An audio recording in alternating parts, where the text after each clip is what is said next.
Hello, class. My name is Francisco Healy. I'm just going to go ahead and get started here in regards to this module and the discussion board, kind of with the main thoughts of how nonverbal communication does it shape who we are.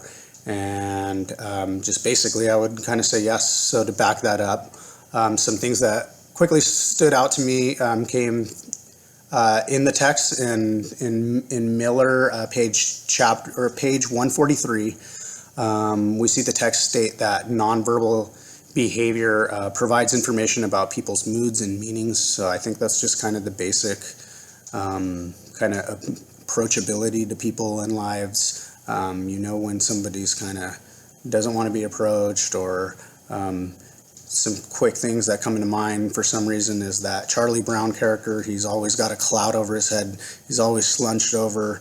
And then on the flip side, when people say that somebody naturally lights up a room, I believe those to be polar opposites, and a good illustration of kind of that thought. So nonverbal communication also helps define relationships that we share with others, and that was an important concept to me. And that your approachability and just those basic mannerisms, facial expressions, and how they can mean different things. There was a special consideration within this section of the text that kind of pointed out hand gestures, specifically with the AOK sign here in the United States, and how that has different meanings in France and Arabic nations. So some special considerations there.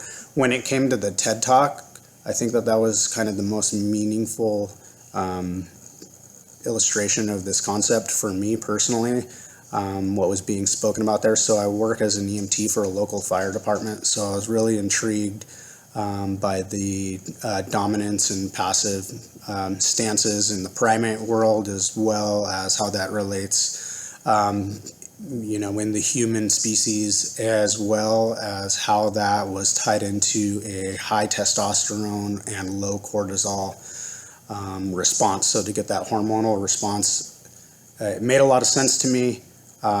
It does tie into a lot of my coworkers seem to be kind of that type A personality, as she described right up front in the classroom, first to raise your hand, first to kind of volunteer on manipulative drills. And the gambling aspect too. I handicap sports and play poker, risk taking, and all that just kind of tied in for me personally. So a really cool module. I'm excited to hear what you guys have to say, and I'll talk to you soon.